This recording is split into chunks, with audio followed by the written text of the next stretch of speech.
Dokter Salsa, panggil salah satu perawat. Salsa yang sedari tadi melamun, entah apa yang dilamunkan, segera menoleh ke sumber suara. Tersenyum ramah menatap perawatnya. Ada apa, Suster Lala? Tanya Dokter Salsa ramah. Sebelumnya maaf, dari tadi saya mengetuk pintu Dokter Salsa, tapi tak kunjung ada sahutan. Makanya saya langsung membukanya, kata Suster Lala ramah. Oh tak apa, maaf, tadi saya lagi melamun. Iya dok, saya membawakan hasil laporan keadaan pasien yang ada di ruangan Rafflesia, kata suster itu sembari menyerahkan amplop warna pink muda pada Salsa. Boleh saya lihat? Tanya Salsa ramah. Suster itu mengangguk lalu berkata, kalau begitu terima kasih banyak, dok. Saya harus mengecek pasien ruangan anggrek, pamitnya ramah. Iya sama-sama. Setelahnya, Salsa kembali menutup pintu ruangannya dan kembali duduk untuk melihat hasil laporan yang diberikan oleh Suster Lala baru saja. Jemari lentiknya membuka amplop warna pink itu perlahan. Ketika ia akan membaca isi laporan tersebut, konsentrasinya buyar.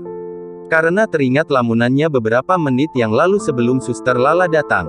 Sungguh mengganggunya. Ia mendesah sembari mengusap keningnya, ya Allah, dosakah diriku ini?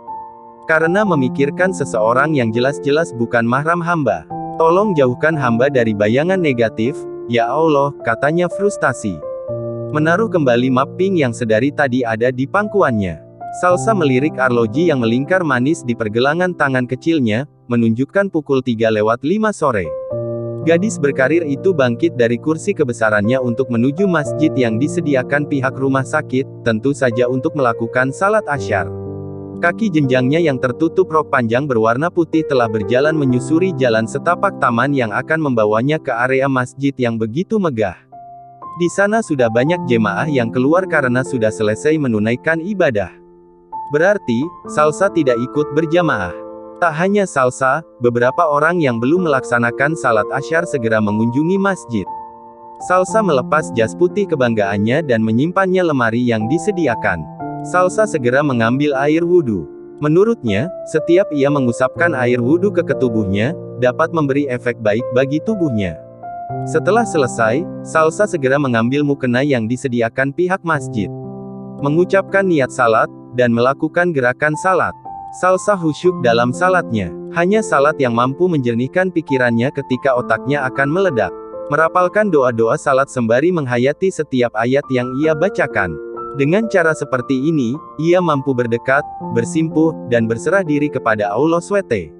Setelah selesai berdoa dan sedikit mencurahkan isi hatinya padanya, Salsa kembali melipat mukena dan ditaruhnya kembali dengan rapi pada tempatnya. Ia segera mengambil jas putih kebanggaannya.